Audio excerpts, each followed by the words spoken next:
कितने छोड़े इन्होंने? 3 छोड़े ना। एक कौन सा छोड़ा? 5वां नंबर का देशव्रत। ज़रूरत ही नहीं है उसकी, इसलिए छोड़ दिया। सीधा हिसाब है। बहुत बढ़िया, अपन तो सही कहेंगे, गलत नहीं कहेंगे। और 2 और छोड़े, कौन सा? 8वां और 9वां, अपूर्वकरण और अनिवृत्ति। उसने सोचा होगा उपसम श्रेणी के हैं, इनकी तो ज़रूरत है नहीं, ये भी छोड़ दो, कोई बात नहीं, सही है ना। जगदीश सुनाओगे? सुना दो भाई। है नए बना रहे हो क्या? हाँ, हाँ।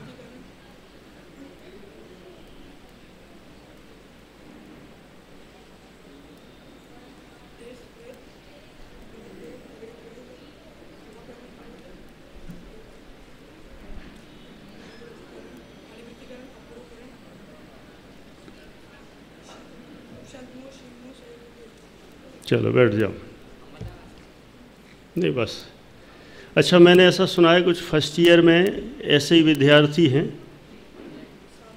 जो नए हैं, है ना, कुछ बड़ी बड़ी डिग्री लेके आए हैं, कोई सीए, कोई इंजीनियर।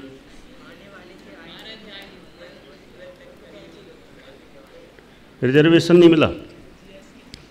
अच्छा, तो कोई भी नहीं आया? 6 आए हैं, कहाँ हैं? अच्छा, 4, 5, 6, बढ़िया। एक रह गया ना, वो सूरत वाला, सम्यक वाला। अच्छा, कोई बात नहीं, बढ़िया। कई विद्यार्थी बहुत आगे आगे की पढ़ाई करके रुचिवंत, माने वास्तव में बहुत ही अनुमोदन के योग्य है कि इतनी आगे की पढ़ाई करके भी और इसमें रुचि हुई और छोड़ छाड़ के सब इधर आ गए। बहुत बड़ी बात है, अनुमोदन के योग्य है। ठीक है, चलो भाई, स्वागत भी हो गया। स्वागत आप लोगों का नहीं हुआ है, स्वागत किसका हुआ है? जो वो रुचि हुई ना इस तत्व के प्रति, उसका स्वागत हुआ है। और वो रुचि बनी रहे, मेंटेन रहे और आगे अभ्यास करते रहें, उसका है कमाल सारा। जैसे दादा उदाहरण नहीं देते, वो सेठ जी वाला है, नमस्कार नमस्कार होने लगा, जय जिनेंद्र होने लगा, तो क्या बोले? कह दूंगा। किसको कह दूंगा? है, तिजोरी से कह दूंगा। सुना तो होगा सबने, ऐसा ही है। इसलिए दादा कहते हमें भी जो जय जिनेंद्र कहते हो, सम्मान देते हो, तो कह दूंगा। किसको? जिनवाणी को कह दूंगा, क्योंकि जिनवाणी के आधार से सब कुछ मिल रहा है, हमारा इसमें कुछ भी नहीं है। तो ये सारा कमाल उसका है। जिनवाणी को जीवन में उतारने से अनेक लाभ होते ही हैं। अपन यहाँ पर बहुत आगे की बात करना प्रारंभ कर चुके हैं। कल एक बात बहुत अच्छी चली थी, कई लोगों ने आके बाद में कहा, तो धर्म के संबंध में जब चर्चा हुई थी कि धर्म वस्तु स्वभाव का नाम है, व्यक्ति प्रभाव का नाम नहीं, क्योंकि व्यक्ति से प्रभावित होने से विघटन होता है और वस्तु स्वभाव से प्रभावित होने से संघटन होता है। और हम वस्तु स्वभाव को पहचानने का अभ्यास करें, सर्वथा व्यक्ति से प्रभावित ना होवें। इस तरह की अपनी चर्चा हुई थी। किसी ने कहा इसका थोड़ा सा और खुलासा करना। मैंने कहा खुलासे में क्या और खुलासा करवाना चाहते हो सेठी जी? आप क्या बचा है इसमें और खुलासा करना? क्या खुलासा करना? खुलासा करूं? अच्छा, एक उदाहरण देता हूं छोटा सा।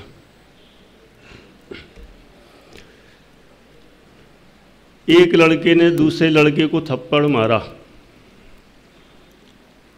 गांधी जी देख रहे थे। गांधी जी ने कहा मारा ना उसने, कोई बात नहीं, दूसरा गाल दिखा दो। ठीक है, दिखा दिया। और उसी जगह के अपने गुरुदेव श्री भी हैं। तो गांधी जी ने तो कहा एक गाल पे थप्पड़ लगाया तो दूसरा गाल दिखा दो।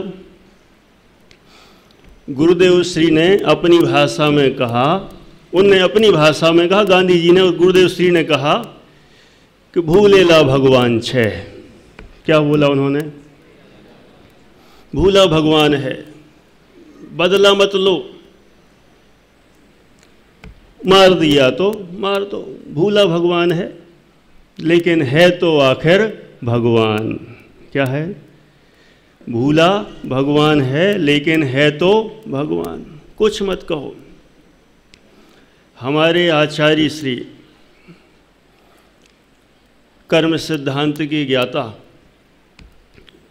उन्होंने कहा, आचार्य अपने वीर सेनाचार्य या कोई वे लो, नेमी चंद्र सिद्धांत चक्रवर्ती जैसे आचार्यों ने कहा कि यह जो उसको थप्पड़ पड़ा है यह उसके पहले के कर्मों का फल है, इसलिए वो तो पढ़ना ही है, इसलिए क्यों आगे द्वेष बढ़ा के परिणाम बिगाड़ते हो, ये तो अपने अपने कर्मों का फल है।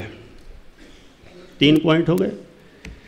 सर्वज्ञ भगवान ने कहा कि जिस समय जिसका जो होना है निश्चित है और यह होना ही था तो उसको थप्पड़ पड़ गया। 4 पॉइंट हो गए। सुन लिए सभी ने? चारों बातें सही हैं कि गलत है? एकाध कोई? नमन, नमन के मनन, अमन,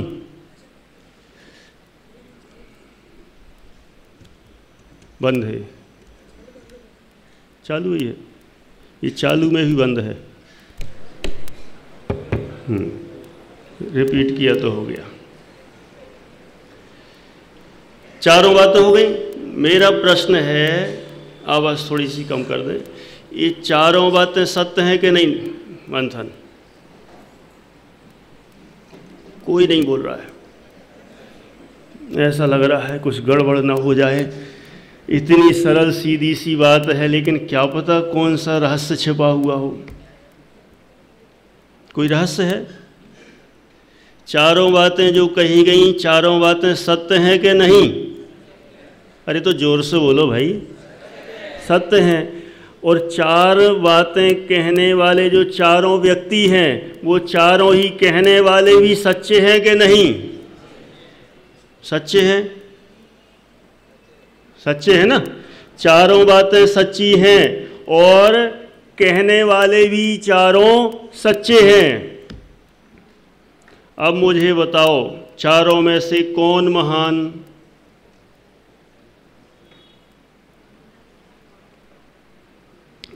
बताओ बताओ बताओ। क्या गजब सोच रहे हो, गुलिस्तान पढ़ के भी इतना डर लग रहा है बोलने में।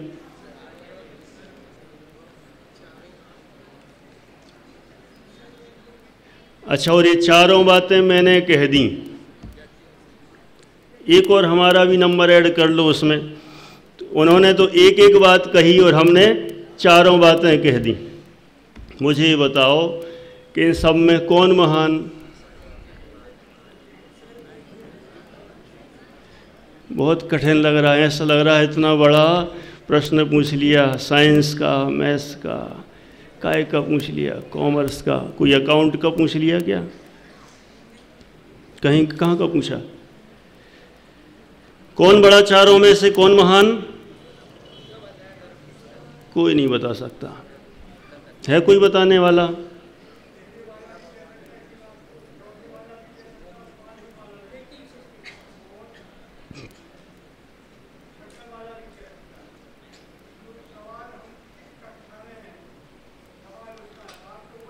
हाँ,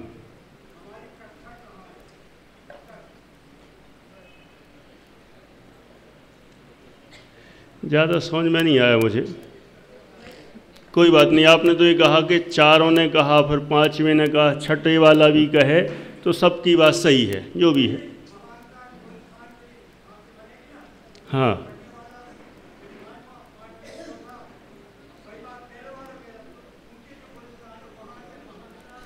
क्या बात है, आपने गजब आंसर दिया है, बहुत बढ़िया। इनके लिए तो तालियां बजा देना चाहिए। कई नहीं बता पाए, सब बड़े पढ़े लिखे लोग नहीं बता पाए ज़्यादा। प्रश्न मेरा ये था कि चारों में से कौन महान? चारों ने अपनी अपनी सही सही बात की, तो उन्होंने एकदम बढ़िया जवाब दे दिया। अब वो जवाब मैं दोहराऊंगा। अच्छा, इसके पहले मुझे एक और प्रश्न पूछना है। चारों ही बातें अच्छी, चारों ही बातें सच्ची, चारों ही बातों को बताने वाले अच्छे और चारों ही बातों को बताने वाले अच्छे। मुझे ये बताओ, मंदिर किसका बनवाया जाए?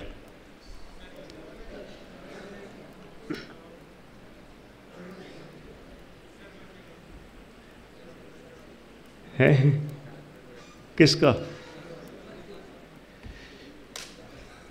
वस्तु स्थिति बिल्कुल स्पष्ट है। बातें भले ही सच्ची हों और अच्छी हों, लेकिन जो गुलिस्तान पढ़ रहा है वह सही सही स्पष्ट समझता है कि मंदिर बनेगा तो किसका बनेगा? 13वें 14वें गुलिस्तान वालों का बनेगा है कि 6वें 7वें गुलिस्तान वालों का बनेगा कि चौथे गुलिस्तान वालों का बनेगा कि पहले गुलिस्तान वालों का बनेगा? सही सही बता दो। बहुत सोच रहे हैं, कई लोग तो सोच रहे होंगे हम तो नहीं बताएं, यही बताएंगे तो देखते हैं क्या बोलते हैं। है मंदिर किसी का भी नहीं, सिर्फ सर्वज्ञ भगवान का। आपने कहा सिर्फ सर्वज्ञ भगवान का, और कोई है? एक का ही बनेगा। आचार्य परमेष्ठी का नहीं बनेगा। 9 देवताओं में नाम है कहीं आचार्य का? तो फिर बनना चाहिए कि नहीं बनना चाहिए? अरे उनकी भी तो विराजमान कर देते ना, प्रतिमा पूजन अष्टद्रव्य से करते कि नहीं करते? तो फिर क्यों घबरा रहे हैं? चारों ही बातें सच्ची हों, चारों ही बातें अच्छी हों, लेकिन गुलिस्तान पढ़ने वाला समझदार होना चाहिए कि मंदिर किसका बनेगा, है ना?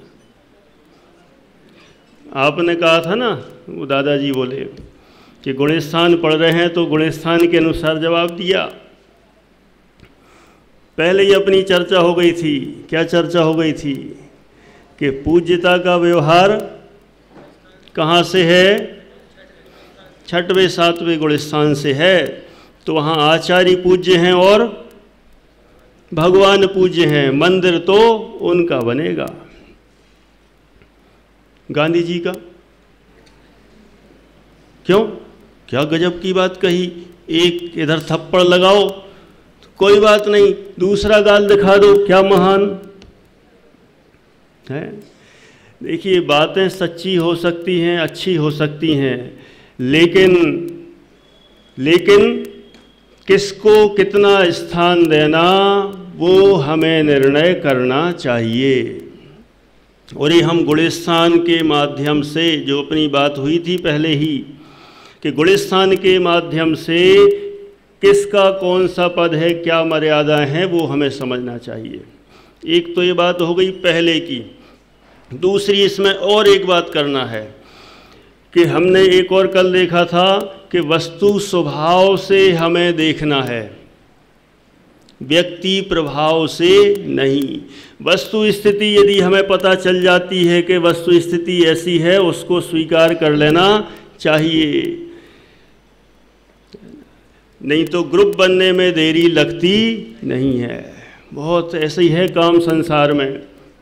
हम सबको अपना कल्याण करना है, और अपना कल्याण करना है तो ये बात पक्की है कि हमें वस्तु स्वभाव को स्वीकार करना पड़ेगा। यदि हम व्यक्ति प्रभाव में उलझते हैं तो हम वास्तव में पक्षपाती हो जाते हैं, पक्ष को ही ग्रहण करते हैं, निष्पक्ष वस्तु स्वभाव को नहीं देखते हैं। और यहाँ पर जो पहले गुलिस्तान से जो जीव 7वें गुलिस्तान की तैयारी कर रहा है, ऐसा वह जीव कोई साधारण मत समझना, बहुत ही अंदर अंदर से परिपक्व हो चुका है। भरत चक्रवर्ती ने दीक्षा ली अंतर मुहूर्त में केवल ज्ञान और मोक्ष, तो सबको ऐसा लगता है हमें तो ऐसे ही दीक्षा लेना है और अंतर मुहूर्त में केवल ज्ञान और मोक्ष हो जाएगा, ऐसी दीक्षा लेना है। सम्यक दर्शन यहाँ तो बहुत कठिन है, शेर बन जाए तो जल्दी हो जाएगा, शेर को तो बहुत शॉर्टकट में हो जाता है। उसने अनछना पानी का भी त्याग नहीं किया, रोज मंदिर भी नहीं गया, क्या किया? वो तो सिर्फ गड़बड़ कर रहा था, उधर हिरण को मार के खा रहा था और उसको इतने जल्दी सम्यक दर्शन हो गया। तो शॉर्टकट वाला कहीं मिले तो हमें वो चाहिए, ऐसा नहीं होता है। उसमें योग्यता चाहिए और पूर्व की पुरुषार्थ वाले की तरफ से देखा जाए तो तैयारी चाहिए। भरत चक्रवर्ती को ऐसे ही अंतर मुहूर्त में केवल ज्ञान हो गया हो, ऐसा नहीं है। उनकी पूर्व की, पहले की बहुत अंदर अंदर तैयारी चल रही थी। तो पहले की अंदर अंदर जो तैयारी चलती है वह तैयारी वहाँ पर काम में आई, दीक्षा ली और जल्दी काम हो गया। तो यहाँ पर भी जो जीव जो वस्तु स्वभाव को स्वीकार कर रहा है, जो तत्व को स्वीकार कर रहा है और तत्व निर्णय के लिए उद्यमवंत है, गुरुदेव श्री की भाषा में कहें 3 ही बातों को उन्होंने कहा। कई लोगों को गुरुदेव श्री के प्रवचन समझ में नहीं आते, लेकिन हमें तो ऐसा लगता है कि यदि 3-4 बातें समझ में आ गई तो बहुत बड़ा काम हो गया। एक तो अभी एक पहला पॉइंट बताया था, कौन सा? कुछ भी गड़बड़ हो तो भूलेला भगवान छे, बस सारे दुनिया के झगड़े खत्म हो जाए। लेकिन हमें तो भूलेला तो देखते नहीं हम। यदि भूल की है तो ऐसी सजा देंगे, ऐसी सजा देंगे कि दोबारा अपने ही को भूल जाए, ऐसी समस्या हो जाती है। क्या गजब है। अरे गलती किसी से हुई है, कुछ हुआ है तो गुरुदेव श्री के वाक्य को याद कर लें, भूलेला भगवान छे। क्या गजब का है। एक गुरुदेव श्री के प्रवचन का समझ में आ गया एक वाक्य, बहुत गजब का काम कर लिया। और 3 वाक्य और, कौन से है तो बहुत, 3 और। हूँ परमात्मा छूं एम नक्की कर। इतना बड़ा व्यक्ति है कौन भाई साहब, कौन? हूँ परमात्मा छूं एम नक्की कर। कौन हूं मैं? इतना बड़ा आदमी है खुद और ए नक्की नहीं कर पा रहा है।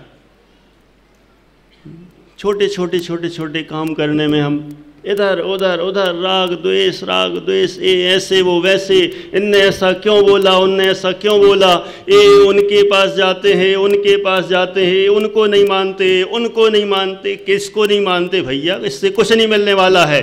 वस्तु स्वरूप को जो नहीं मानता वो किसी को नहीं मानता।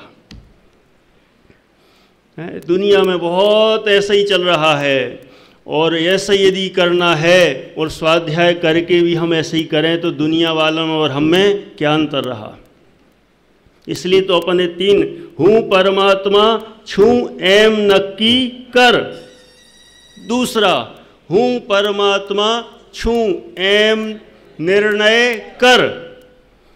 और तीसरा, हूँ परमात्मा छूं एम अनुभव कर। बस अब मत सुनो कुछ भी, काम हो गया। इसका मतलब ये मत समझ लेना कि सीडी प्रवचन से छुट्टी मिल गई। कहीं लेना बहुत बढ़िया है, काम हो गया हमारा। अरे काम हो गया ये बात सत्य है, लेकिन ऐसा कर ले, नक्की कर ले, निर्णय कर ले और अनुभव कर ले तो वास्तव में किसी के प्रवचन की जरूरत नहीं है। और कब तक प्रवचन सुनेंगे? जिंदगी भर। प्रवचन का सार तो यही है, चाहे समय सार पढ़ लो, चाहे प्रवचन सार पढ़ लो, चाहे नियम सार पढ़ लो, किसी का भी सार पढ़ लो, लेकिन सबके सारे 3 वाक्य हैं। गजब की बात है। तो ऐसा निर्णय जिसने किया है वह जीव पहले गुण स्थान में जिसने दीक्षा ली है। अच्छा एक बात और कहूँ, कि मैं यहाँ से जो कहता हूँ बहुत धीमे धीमे बोलने का प्रयास करता हूँ, लेकिन कई लोग कुछ अलग अलग सुन लेते हैं, फिर मुझे बताते हैं कि आपने तो ऐसा कहा था लेकिन है तो ऐसा। बहुत गड़बड़ हो जाती भैया। कोई कहता है आपने कहा था कि पहले गुलिस्तान से छठवें गुलिस्तान में जा सकते हैं, ऐसा कहा था क्या मैंने? भैया खतरनाक काम, इसलिए बार बार रिपीट करता हूँ, नहीं तो फिर मैं ऐसा बोला था हमने। कोई बोला हमको कि आप बोले थे कि पहले गुलिस्तान से छठवें गुलिस्तान में जा सकते हैं। मैंने कहा भैया ये तो बहुत गड़बड़ हो गया, गलती हो गई मुझसे है। इसलिए बहुत अच्छे से सावधानी पूर्वक सुनना। ऐसा धोखे से भी नहीं निकला होगा, निकला होता तो ये बैठे हैं सब सुधार देते, क्योंकि इतनी स्थूल भूल नहीं होगी। पहले गुलिस्तान से सीधा 7वां गुलिस्तान में गया, ऐसा एक पॉइंट। और एक और किसी ने कहा, क्या कहा कि चौथे आदिक में जाए बिना पहले से ही सीधा तीसरे गुलिस्तान में जा सकता है, ऐसा बोला। जो भी है मान लो सुन रहे हो तो बुरा मत माने, हम तो उनका कोई उपहास आदि करने का भाव नहीं, लेकिन मैं सबको इसलिए बताना चाह रहा हूँ कि कई बार ऐसा सुनने में आ जाता है हमारे, लेकिन हमें बहुत सावधानी पूर्वक, इसलिए बहुत उपयोग पूरा सूक्ष्म करते हुए कि बात इधर की उधर ना हो जाए एक शब्द भी, क्योंकि कर्णानुयोग का है बिल्कुल धर्म कांटा, आर या पार। यहाँ ये नहीं होता कि इस अपेक्षा से उस अपेक्षा से। द्रव्यानुयोग में तो थोड़ा अपन कह देते हैं इस अपेक्षा से कहा था, उस अपेक्षा से कहा था। ये निश्चय नय की बात थी, ये व्यवहार नय की। निश्चय नय की भी कह दिया तो ये अशुद्ध निश्चय नय की थी कि शुद्ध निश्चय नय की, कि एक देश शुद्ध निश्चय नय थी कि साक्षात शुद्ध निश्चय नय की। व्यवहार नय में असद्भूत की थी कि सद्भूत की।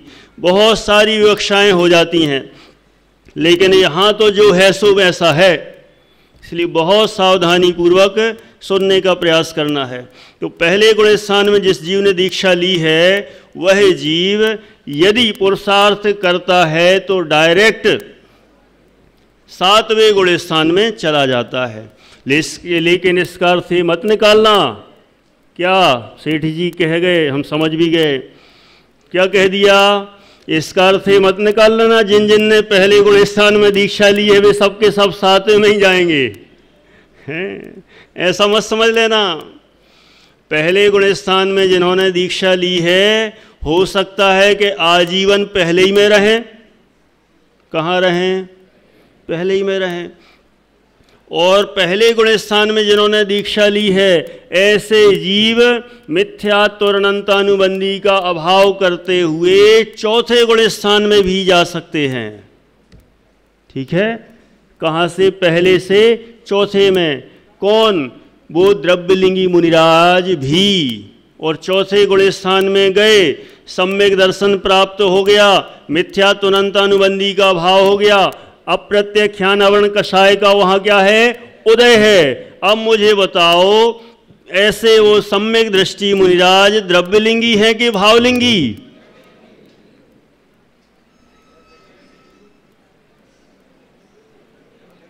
सम्यक दर्शन हो गया, क्या गजब की बात है।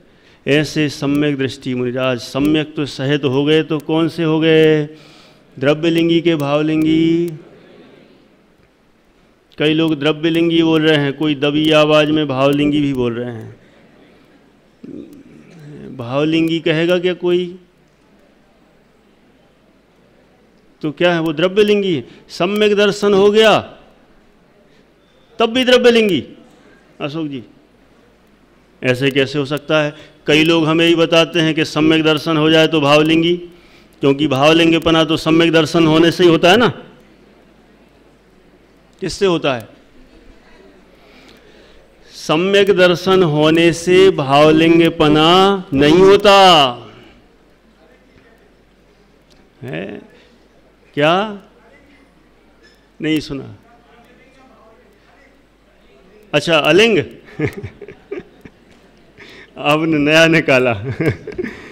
वो हाँ द्रव्यलिंगी मुनिराज हैं, है ना। अलिंग मत कहो भाई, इतना भी नीचे मत गिराओ उनको। चतुर्थ गुणस्थान वर्ती मुनिराज हैं वो, और वो मुनिराज सम्यक दर्शन सहित होते हुए भी द्रव्यलिंगी मुनिराज हैं। और यदि वही मुनिराज मान लो सीधा पुरुषार्थ करके दो कसाय चौकड़ी का अभाव प्लस सम्यक दर्शन प्रत्यक्षानावरण कसाय कर्म का उदय, ये सारी कंडीशन सहित हों तो वो मुनिराज कौन से गुण स्थान में गए? कौन से में? पांचवें गुण स्थान में। कौन से? पांचवें गुण स्थान में। क्या क्या हुआ उस समय? दो कसाय चौकड़ी का अभाव या अनुदय कहो, प्रत्यक्षानावरण कसाय कर्म का उदय कहो उसी समय, और सम्यक दर्शन की प्राप्ति कहो उसी समय। ये सब कुछ एक साथ हुए तो वो मुनिराज पांचवें गुण स्थान में हैं। और पांचवें गुण स्थान वाले मुनिराज वो कौन से द्रव्यलिंगी हैं कि भावलिंगी? वो भी द्रव्यलिंगी। गजब है। इसलिए प्रथम गुण स्थान से कोई भी मुनिराज जो द्रव्यलिंगी मुनिराज हैं सीधा तत्व श्रद्धान करते हुए यथायोग्य कषायों का अभाव करते हुए चौथे में भी जा सकते हैं, सीधे पांचवें में भी जा सकते हैं और सातवें में भी जा सकते हैं। इस तरह की तीनों व्यवस्थाएं वहां समझना चाहिए। अब ऐसे मुनिराज जो वहां पर सातवें गुण स्थान में पहुंच गए, उनके कौन सी कसाय चौकड़ी का उदय है? संजुलन कषाय का उदय है। लेकिन संजुलन कषाय का भी कैसा उदय है? मंद उदय है। ऐसे वो शुद्धोपयोगी आत्मानुभवी मुनिराज जो निरंतर आत्म ध्यान में लीन हैं और अतीन्द्रिय आनंद का अनुभव कर रहे हैं। कल उनके बारे में बहुत सारी विशेषताएं अपन ने जानी थी। किसी ने विचार किया कि वो शक्ति कहाँ से उनके अंदर आई होगी? है, चर्चा की थी ना। होमवर्क दिया था कि नहीं दिया था? नहीं दिया। अरे नहीं दिया तो देना ही जरूरी है क्या? अपने आप ही समझ लेना चाहिए कि वो ऐसी शक्ति उन मुनिराज में कहाँ से आई कि उनके सामने चाहे मित्र हो, चाहे शत्रु हो, चाहे उपसर्ग करने वाला हो, चाहे उपसर्ग दूर करने वाला हो, सबके सब समान हो जाते हैं। उनकी दृष्टि में कोई भी ना अच्छा है और ना बुरा है। वास्तव में उनके लिए तो मित्र और शत्रु की परिभाषाएं ही नहीं बनती। क्यों? परिभाषाएं तो उनके लिए बनती हैं जिनको उनसे राग और द्वेष हो। उनको तो ना किसी से राग है और ना किसी से द्वेष है। तो ऐसे समताधारी मुनिराज, ऐसे भावलिंगी संत हैं जो सप्तम गुण स्थान में अभी विद्यमान। और ऐसे मुनिराज सातवें गुण स्थान में अतीन्द्रिय आनंद का अनुभव करते हैं। और वो मुनिराज जब उस अतीन्द्रिय आनंद से बाहर आते हैं तो बाहर आए तो गुण स्थान कौन सा हो गया? छठवां गुण स्थान हो गया। यदि कसाय के निमित्त की चर्चा करें तो कौन सी कसाय का उदय हो गया? संजुलन कषाय का तीव्र उदय हो गया। ठीक है।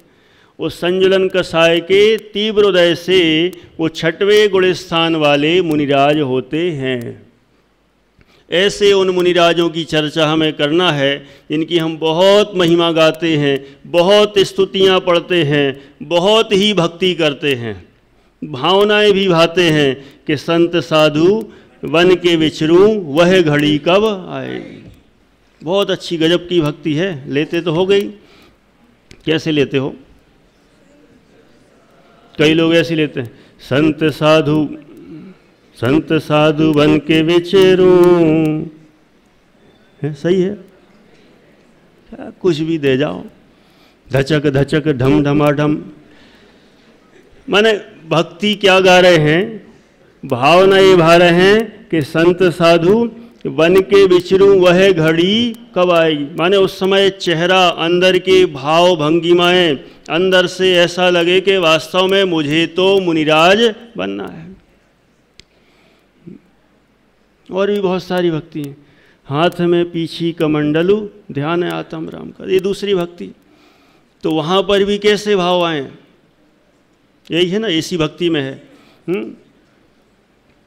तो हाथ में पीछी कमंडलू जब बोलें तो उस समय ऐसे भाव आए कि मेरे हाथ में एक तरफ हाथ में पीछी और एक हाथ में कमंडल है। ऐसे भाव आना चाहिए कि एक हाथ में झुनझुना है और ढमाढम बजा रहे हैं, मजा आ गया। कोई काम की नहीं। कल भी आवाज़ आ रही थी, पता नहीं क्या क्या गा रहे थे, है ना। कौन सी भक्ति चल रही थी, एकदम अटपटी सी चल रही थी। अच्छी भक्ति तो भक्ति जैसी, ऐसा लगे कि वास्तव में मुनिराज बनने की भावना भा रहे हैं। कि जब मुनिराज बनने की भावना भा रहे हैं तो वैसे भाव भी अंदर से उमड़ना चाहिए।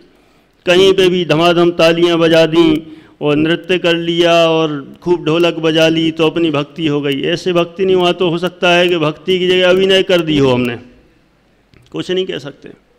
ऐसे ही पूजनों में भी होता है। ये बहुत बहुत सावधानी की ज़रूरत है। कहो चल रही है उधर पूजन में, क्या चल रहा है, धू धू जलती दुख की ज्वाला, ऐसा चलता ना, तो कैसे गाते हैं पता ही नहीं रहता है। और जल रही है धू धू दुख की ज्वाला सेठ जी, और क्या बोलते हैं तालियों, धू धू जलती दुख की ज्वाला। अरे ज्वाला दुख की धू धू जल रही है और तालियां बजा रहे हो।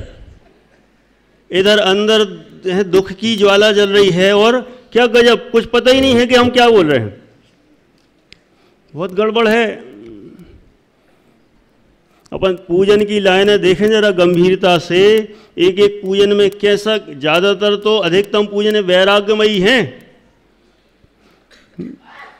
वहाँ संसार ताप्त से तप्त हृदय और ऐसे ऐसे शीतलता पाने आया हूँ, और कुछ पता ही नहीं कि संसार ताप से तप्त हृदय, अंदर से वेदना हो रही है और यहाँ पर हम तालियाँ नृत्य चला रहे हैं, धमाधम मजा आ रहा है। ऐसे कैसे चलेगा, है ना। इसलिए चाहे पूजनों में हो चाहे भक्ति में, सब जगह बहुत सावधानी की ज़रूरत है। तो यहाँ पर जब मुनिराज की भक्ति कर रहे हैं, मुनिराज बनने की भावना भा रहे हैं, तो उस समय हमारे परिणाम बहुत ही व्यवस्थित होना चाहिए। मुनिराज बनने की भावना से जैसे मुनिराज चलते हैं वैसी भावना होना चाहिए।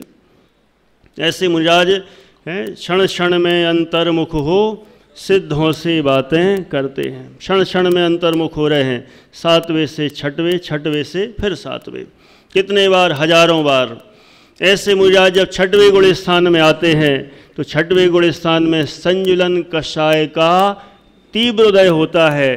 तब उनके जो 28 मूल गुणों आदि के पालन, इन सब के भाव आते हैं और उनका पालन करते हैं। इसको अध्यात्म की भाषा में ऐसा कहा जाता है, सहज ही पलते हैं। मूल गुण पालन नहीं आप करते हो, कैसे पलते हैं, सहज ही पलते हैं। अध्यात्म की भाषा में सहज पलते, क्योंकि जिनके अंदर 3 कषाय चौकड़ी का भाव हो गया है, अब उनको ये 28 मूल गुणों का पालन करना कोई बोझ नहीं है। उनकी तैयारी हो जाती है और काम अपने आप चलता चला जाता है।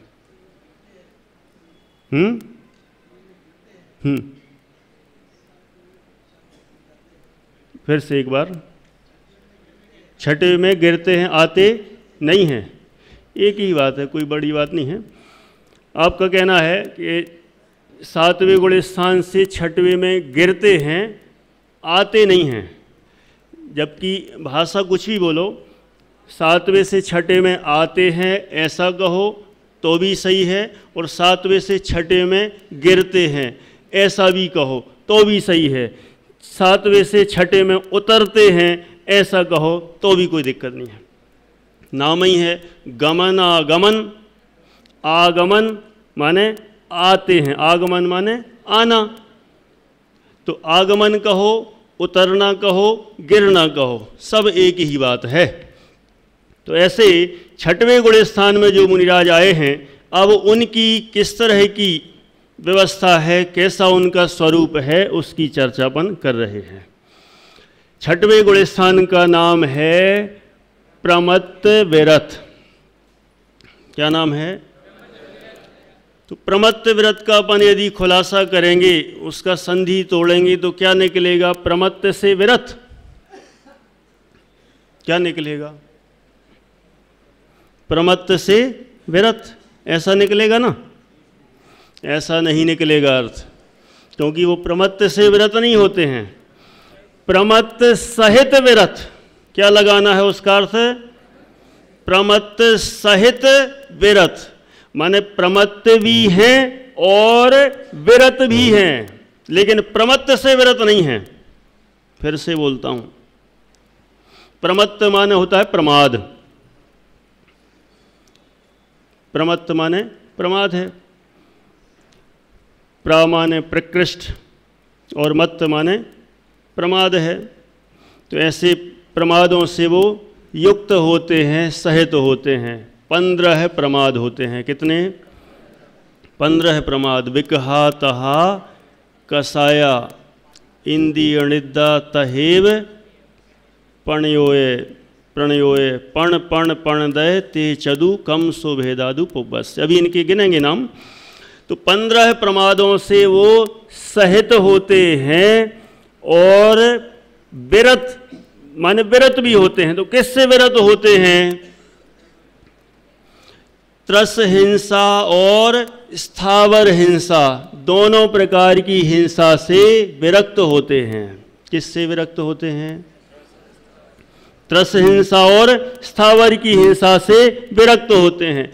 5वें गुण स्थान में तो त्रस हिंसा का त्याग था नियम पूर्वक, लेकिन स्थावर हिंसा का नियम पूर्वक त्याग नहीं था, इसलिए उनको कहते थे वीरता विरत। किनको? 5वें गुण स्थान वालों को वीरता विरत। त्रस हिंसा से थे विरत और स्थावर की हिंसा से थे अविरत, माने स्थावर की हिंसा का त्याग नहीं था, इसलिए 5वें गुण स्थान वालों को कहते थे वीरता विरत। हो गया स्पष्ट? फिर से बोलूं, 2 प्रकार की हिंसा कही, 2 प्रकार के जीव हैं, त्रस और स्थावर। तो त्रस जीव कौन कहलाते हैं तो सबको पता ही होगा, इस कक्षा में बताने की जरूरत है नहीं। 2 इंद्रिय से लेकर 5 इंद्रिय तक त्रस हैं और 1 इंद्रिय जीव सभी स्थावर हैं। तो 5म गुण स्थानवर्ती जो थे श्रावक, उनके त्रस हिंसा का नियम पूर्वक त्याग था। तो त्रस हिंसा का नियम पूर्वक त्याग था तो उसको कहते हैं विरत। क्या बोलते हैं? विरत। और स्थावर की हिंसा, स्थावर जीवों की हिंसा का नियम पूर्वक त्याग नहीं था, तो उतने क्या हो गए? वो अविरत। और दोनों को मिला दो तो 5म गुण स्थानवर्ती हो गए वीरता विरत। ठीक है, वीरता विरत थे। और अभी जो मुनिराज हैं 6वें गुण स्थानवर्ती मुनिराज, ये मुनिराज हैं विरत, माने ये पूर्ण विरत हैं। त्रस की हिंसा से भी विरत हैं और स्थावर की हिंसा से भी विरत हैं। और साथ में एक और लगा दो, 5 इंद्रिय और 1 मन के विषयों से भी विरत हो चुके हैं, इसलिए उनके साथ शब्द जुड़ा है विरत। लेकिन प्रमत्त, प्रमत्त का अर्थ क्या लिया है? प्रमाद, है ना? प्रमाद सहित हैं। 15 प्रमाद उन मुनिराजों के अभी होते हैं। ये सब 15 जो प्रमाद हैं, ये संज्वलन कषाय का तीव्र उदय से जानना। किसके उदय से? संज्वलन कषाय के तीव्र उदय से।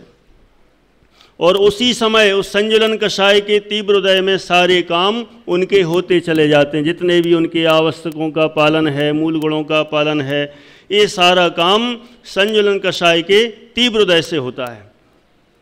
ऐसे वो मुनिराज 6वें गुण स्थानवर्ती मुनिराज, वो भी वास्तव में भावलिंगी मुनिराज ही हैं। सातवें गुण स्थानवर्ती मुनिराज भी भावलिंगी हैं और छठवें गुण स्थानवर्ती मुनिराज भी भावलिंगी हैं। तो द्रव्यलिंगी नहीं है क्या? क्योंकि द्रव्यलिंगी के तो गुण स्थान गिना दिए, पहला गुण स्थान, चौथा गुण स्थान और पांचवा गुण स्थान। तो छठवां गुण स्थान किसका हुआ? भावलिंगी का हुआ। तो मेरा प्रश्न है, तो क्या छठवें गुण स्थान वाले द्रव्यलिंगी नहीं है क्या? अरे असली द्रव्यलिंगी तो यही है। असली का मतलब ये मत समझना कि फिर वो नकली हैं है ना? वो भी द्रव्यलिंगी थे, लेकिन यहां पर वो तो मात्र द्रव्यलिंगी ही थे। कौन? पहले, चौथे, पांचवें वाले। लेकिन ये छठवें गुण स्थानवर्ती मुनिराज भावलिंग सहित द्रव्यलिंगी मुनिराज हैं। क्या गजब है। ऐसे हैं पूज्य हमारे महाराज, जिनको अपन मुनिराज कहते हैं, जिनराज भी बोल देते हैं, कई शब्दों से कहो। ऐसे मुनिराज की चर्चा अपन कर रहे हैं। और एक बार फिर से बोलता जाता हूँ बीच बीच में कि मुनिराज की जब जब चर्चा करें तो मुनिराज बनने की भावना निरंतर होते रहना चाहिए। अपन वैसे मुनिराजों की चर्चा कम करते हैं, और मुनिराज की चर्चा कम करते हैं तो मुनि बनने के भाव भी कम होते हैं। क्योंकि जिसकी चर्चा करो ना बार बार, जो चीज़ हमारे सामने बार बार आती है तो हमें वही करने का भाव होता है, वैसे ही बनने का भाव होता है। उससे ऊपर लेवल का हम सोचते ही नहीं हैं। चौथे से ज़्यादा की सोच हमारी बनती ही नहीं है। लेकिन यहाँ तो सीधा मुनि बनने की भावना और भावलिंगी सच्चे संत बन जाएं, वही हमारी भावना है। तो ऐसे छठवें गुण स्थानवर्ती मुनिराज जो द्रव्यलिंग सहित भावलिंगी या भावलिंग सहित द्रव्यलिंगी मुनिराज हैं, ऐसे मुनिराज जिनको अब मोक्ष जाने में देर लगने वाली नहीं है। आपको पता होना चाहिए कि जो एक बार भावलिंगी बन गया, भावलिंगी मुनिराज बन गया, तो अब यदि शास्त्रों में ऐसा आता है कि भावलिंगी मुनियों के यदि कोई भावलिंगी मुनिराज बने तो कितने बार भावलिंगी अधिकतम संत बने तो मोक्ष हो जाएगा?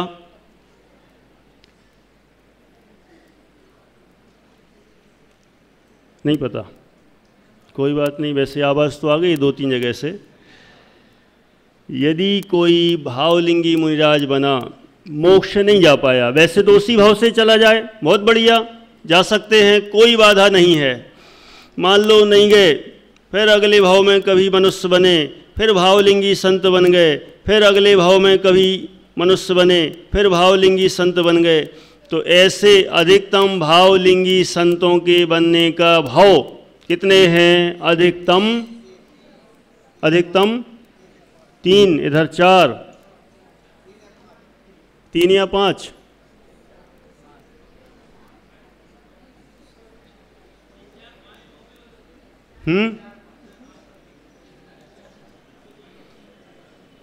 बनना हो तो हम याद रखें, पहले तो यही सोच बने कि मुनि बनना है हमें, है।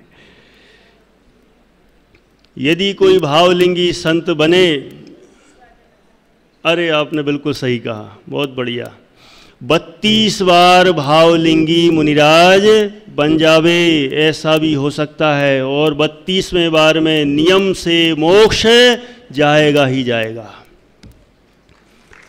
क्या गजब है भाई। 6 ढाला में जो कहा है, मुनि व्रत धार अनंत बार ग्रेवक उपजायो, वो कितने बार गए? अनंत बार। क्यों गए थे अनंत बार? मुनि व्रत क्या अंगीकार किया था उन्होंने? मुनि व्रत, लेकिन मुनि धर्म अंगीकार नहीं किया। क्या गजब है, क्या अंतर है इन दोनों में? मुनि व्रत माने द्रव्यलिंगी तो हुए, वो भी मिथ्या दृष्टि वाले। कौन से वाले? मिथ्या दृष्टि वाले। मिथ्या दृष्टि वाले द्रव्यलिंगी हुए, मुनि व्रत धारण किया, महाव्रतों का पालन किया, लेकिन मुनि व्रत धार अनंत बार। कितने बार? अनंत बार। क्या गजब है। ग्रेवक उपजायो, 9वें ग्रेवक तक गए। पै निज आत्म ज्ञान बिना सुख लेश न पायो, कंच मात्र भी सुख की प्राप्ति नहीं की। तो वो तो द्रव्यलिंगियों की बात है, मुनि व्रत धारियों की बात है, लेकिन ये है मुनि धर्म। क्या है? मुनि धर्म। माने जो भावलिंग सहित हैं ऐसा मुनि व्रत माने द्रव्यलिंग, और मुनि धर्म है भावलिंग। जिसने अंगीकार किया है उसी भाव में पुरुषार्थ करे तो मोक्ष जा सकता है। कदाचित पुरुषार्थ तीव्र नहीं हुआ, फिर अगले भाव में कोशिश की, फिर नहीं हुआ, फिर अगले भाव में कोशिश की, फिर नहीं हुआ, और करता चला जाए तो अधिकतम 32वें बार में नियम से मोक्ष जाएगा ही जाएगा। तो हमें तो ऐसा लगता है इतना लेट भावलिंगी संत बन जाएं, और फिर भी, और वो भी ऐसा नहीं कि एक बार भावलिंगी संत बन गए तो 32वें भाव में मोक्ष जाएंगे। 32 बार ही भावलिंगी संत बनना पड़ेगा। क्या गजब है। लेकिन एक कंपलसरी नहीं। हाँ, ये वाली बात भी ध्यान रखना कि 32 बार भावलिंगी बनना ही पड़ता है तभी मोक्ष होता है, ऐसा जरूरी नहीं है। अनेक जीव ऐसे हुए हैं, अनेक क्या अनंत जीव ऐसे हुए हैं जिन्होंने एक ही बार भावलिंगी संत बने और उसी भाव से मोक्ष। क्या गजब है। तो क्यों ऐसा, क्यों उनको इतनी सुविधा और कई लोगों को इतनी दुविधा है? कोई तो एक ही बार मुनि भावलिंगी संत बने और मोक्ष चला जाए, और कई ऐसे कि 32 बार ऐसा हो जाए। अरे तो 32 बार वालों ने पुरुषार्थ कहाँ तक किया? वही 6वें 7वें गुणस्थान तक किया, उससे ज़्यादा पुरुषार्थ नहीं किया। पुरुषार्थ की तरफ से बात करें, यदि उनके योग्यता की तरफ से बात करें, भवितव्य की तरफ से बात करें, काललब्धि की तरफ से बात करें, तो उनका नंबर तो उतने बाद ही आने वाला था। क्रमबद्ध पर्याय की तरफ से बात करें, निमित्त की तरफ से बात करें, तो इस तरह से उन्होंने साधन नहीं जुटाए। पुरुषार्थ की तरफ से बात करें तो उन्होंने इतना पुरुषार्थ नहीं किया, और जिन्होंने पुरुषार्थ नहीं किया तो बार बार प्रयास करते रह गए। लेकिन जिन्होंने प्रयास किया उनका काम हो गया। ऐसे वो मुनिराज हैं। देखो अपन देख रहे हैं कर्णानियोग की कक्षा में तो बहुत स्वरूप और बहुत कथन है, लेकिन ये भावनात्मक भी इसलिए जरूरी है क्योंकि हम कर्णानियोग से तो मुनिराजों की चर्चा पढ़ लेते हैं, अभी सारे भेद प्रभेद जान लेंगे, लेकिन मात्र भेद प्रभेद जान लेने से उतनी अंदर विशुद्धता नहीं आती है, और आंकड़े बस जानना हमारा उद्देश्य भी नहीं होना चाहिए कि इनमें 6वें गुणस्थान में कितनी प्रकृतियों का बंध, कितने की बंध विच्छुत्ति, कितने का उदय, कितने का आश्रव, क्या हो रहा है क्या नहीं हो रहा है, ये तो जानना है। लेकिन साथ में हमें यह भाव सहित ऐसा भी मुनिराजों का स्वरूप हमें जानना है। अब मुझे बताओ, इसमें देखो पेज नंबर 142 143, 142 पेज पर 6वें गुणस्थान की परिभाषा दी गई है ना? क्या है परिभाषा? मैं गाथा बुलवाता हूँ, सबके पास किताब नहीं है, अब एक बार दोहराएंगे फिर उसका अर्थ बताने का प्रयास करता हूँ। संजलनो कसाया हृदया दो संजमो हवे जम्हा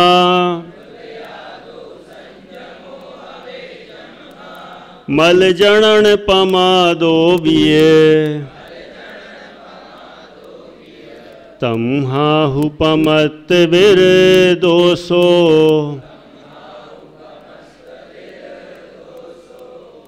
दो अर्थ देखें कितना बढ़िया कहा।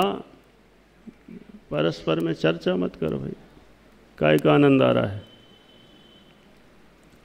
सुनो, संजलन णो कसाया, संज्वलन और नो कसाया माने नो कसाय, जो नो कसाय है उसका संज्वलन कसाय का और साथ में नो कसाय भी जोड़ा है। तो इन दोनों का क्या है? उदयादो, इनका है उदय।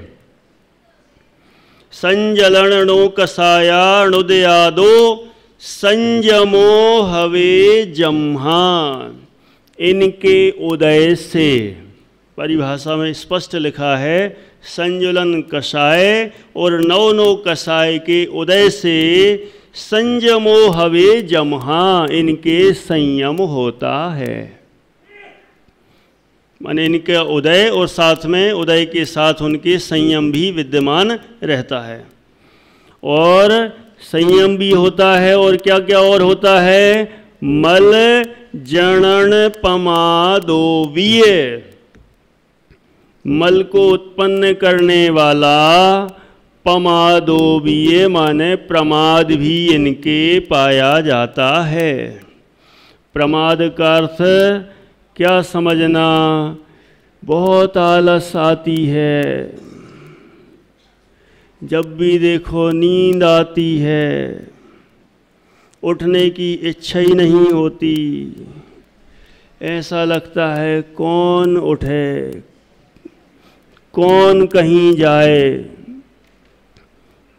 कौन शास्त्र रचना करे, कौन स्वाध्याय करे। अरे क्या प्रमाद है। चर्चा में बैठे हों तो नींद आने लगे, जैसे अपन को नहीं आती, कोई कोई दो तीन तो दिख जाते हैं, थोड़े लीन से हो जाते हैं, हो जान दो, वैसे ही मुनिराजों का स्वरूप चल रहा है। इसलिए मैं भी सोचता हूँ कोई बात नहीं, है ना। तो क्या बोले? मल जनन पमादो भी, पमाद माने प्रमाद का अर्थ ऐसा अर्थ नहीं लेना। तो कई लोगों ने मान लो इतनी सुन लिया हो और अब मेरी ये बात ना सुने तो वो क्या कहेगा? आपने तो बताया था कि मतलब वो मुनिराज बहुत आलसी होते हैं, सोते रहते हैं, नींद आती है, कुछ काम करने में मन नहीं लगता है। अब यही तो है, अधूरी बात मत सुनना, पूरी बात सुन लेना। यहाँ प्रमाद का अर्थ आलस्य, ऐसी वाली आलस्य नहीं है। तो कैसी आलस्य है? कुशलेषु अनादरः प्रमादः। क्या बोले? प्रमाद की सर्वार्थ सिद्धि ग्रंथ में दी है आचार्य पूज्यपाद स्वामी ने। क्या है परिभाषा? इसमें दी होगी, क्या पेज नंबर 145 पर लिखी हुई है, जिससे आप सही सही लिख लें। ये लिखिए, कुशलेषु अनादरः प्रमादः, माने कुशल कार्यों में। तो कुशल कार्य माने अच्छे कार्यों में, अच्छे कार्यों में। तो कौन से अच्छे कार्यों में? अब जिनके पास किताब है उन्होंने तो जल्दी से देख लिया, जिनके पास नहीं है तो उनको जिज्ञासा बनी है। अच्छे कार्यों का मतलब आत्म कल्याणी कार्यों में, आत्म कल्याणकारी कार्यों में क्या करना? अनादर, अनादर माने असावधानी, माने वो छठवें गुण स्थान में आए हैं वो मुनिराज, तो उनके प्रमाद उत्पन्न हो चुका है, जिस कारण से वो अपने आत्म स्वभाव में लीन नहीं हो पा रहे हैं। वास्तव में असली अनादर तो यही है। क्या है अनादर असली? कि अपने आत्म स्वभाव में लीन नहीं होना। असली आलस्य भी यही है। इस सोने का नाम आलस्य है, वो अलग मैटर है, वो बाह्य व्यवहार का है। लेकिन यहाँ धार्मिक रूप में तो असली आलस्य वो है कि जो अपने स्वरूप में सावधान नहीं है। अभी अपन देखेंगे, वो एक गाथा नहीं आती, कुंद कुंद शतक कहाँ आती है? हाँ, जो सो रहा व्यवहार में वह जागता निज कार्य में, और जो सो रहा निज कार्य में वह जागता व्यवहार में। तो सो कौन रहा है और जाग कौन रहा है? सोने जागने की परिभाषा क्या है? जो इसका खुलासा नहीं कर रहा हूँ, जो भाव पकड़ना है उस भाव पक्ष को ही देखना। जो अपने स्वभाव में नहीं जाग रहा है वह सो रहा है। अब चाहे वो दिन को सोए, चाहे रात को सोए, चाहे कितने ही घंटे सोए, और चाहे जागता रहे, चाहे जागता रहे। अपन जाग रहे हैं कि सो रहे हैं? 2-3 लोग सोच रहे होंगे ये बढ़िया रहा, हम तो सो रहे थे, सो ही रहे थे, लेकिन ये भी सो रहे, बहुत सारे लोग मिल गए, सब सो रहे हैं, सब सो रहे हैं। जो अपने स्वभाव में नहीं जाग रहा है वे सब के सब सो ही रहे हैं, और जो अपने स्वभाव में जम रहा है, रम रहा है, अपने जागरूक है, हमेशा अपने स्वभाव में जो जीवित है, स्वभाव में रम रहा है, जम रहा है, कदाचित उसको नींद भी आ जाए तब भी वह जग रहा है। क्या ये तो नाइंसाफी, पक्षपात है। तो एक सो रहा है उसको भी कह रहे हो जाग रहा है, और एक जाग रहा है उसको कह रहे हो सो रहा है। अपने जैन धर्म में तो परिभाषा यही है भाई, जो अपने स्वभाव में जाग रहा है उसको ही जागना कहते हैं, और जो अपने स्वभाव में नहीं जाग रहा है तो वह ऐसा जागता हुआ भी सो ही रहा है। तो मुनिराज फिर क्या कर रहे हैं? छठवें गुण स्थानवर्ती मुनिराज यहाँ से आवाजाही कितने घंटे सोते हैं? टाइम बताओ। कितनी देर सोते हैं मुनिराज? अंतर मुहूर्त। और ज़्यादा सो गए, और ज़्यादा सो गए तो खो गए। खो गए का मतलब गुण स्थान गिर जाएगा। लेकिन सोने का मतलब फिर से समझ लेना, यहाँ पर नींद गहरी आ गई तो ऐसा नहीं, माने आत्मा से च्युत होकर जो बाहर में आए थे, अंतर मुहूर्त के लिए बाहर रहे तब तो क्षम्य है, और वापस अंतर मुहूर्त में अपने आत्मा में आ जाओ तब तो चलेगा। लेकिन ज़्यादा देर कर दी, यदि आत्म स्वभाव में नहीं आए और ज़्यादा उसमें लीन हो गए, प्रमादों में आलस्य वर्ती, असावधानी वर्ती, तो नियम से गुण स्थान गिर जाता है। देखो जागरूक वहाँ पर भी रहना पड़ता है। अपन तो सोच लेते हैं सम्यक दर्शन हो गया तो काम हो गया। ये अध्यात्म की भाषा है, वह भी अपनी जगह सही है, उसको गलत मत समझना, वह भी अपेक्षावत सत्य है। लेकिन यहाँ तो कह रहे हैं मुनि बनने पर भी, सच्चे मुनि बनने पर, भावलिंगी संत बनने पर भी अभी कोई हमारा काम पूरा हो गया हो ऐसा नहीं है, अभी बहुत काम करना है। क्या? अच्छा क्या बात है, बहुत बढ़िया है कि एक जन बोल रहे हैं कि मुझे आज ऐसी घड़ी रखते हैं टाइम मिला मिला के कि इतनी देर सोना है कि इतनी देर नहीं सोना है, मतलब प्रमाद में प्रवर्तना है। ऐसे टाइम मिला मिला के नहीं करते, ना उनके पास एक घड़ी होती है। एक घड़ी हो जाए तो वो गुण स्थान पहले ही गिर जाए और खतरा हो जाए। उनकी घड़ी अपने आप चलती है, वो घड़ी से नहीं चलते हैं, वो इस घड़ी से नहीं चलते, उनकी घड़ी अपने हिसाब से चलती है, उनकी इस दुनिया की घड़ी नहीं है। अपने अपने में बार बार आते हैं और फिर चले बाहर आ जाते हैं छठवें गुण स्थान में, और ज़्यादा देर उसमें रुक गए अंतर मुहूर्त से ज़्यादा तो गुण स्थान गिर जाता है। ऐसा है मुनिराजों का स्वरूप स्वभाव। बहुत महिमावंत है यह जिन शासन जिन धर्म, और ऐसे मुनियों के हम सभी अनुयायी हैं, ऐसे दिगंबर पंथी हम सभी ऐसे मुनिराजों को मानने वाले, भावलिंगी संतों को मानने वाले, सच्चे मुनिराजों को मानने वाले हम हैं, और हम सब मुनि पंथी हैं। क्या हैं हम? हैं कि नहीं हैं? हैं? हाँ, मुनि पंथी हैं, मुनि वाले ही हैं, और मुनि बनेंगे। बनेंगे कि नहीं बनेंगे? पक्का है? अरे वाह, बहुत बढ़िया। चलो यहीं पर पूरा करते हैं। वाह भाई वाह। हाँ, चलो ये अपन देखते हैं। हाँ जी,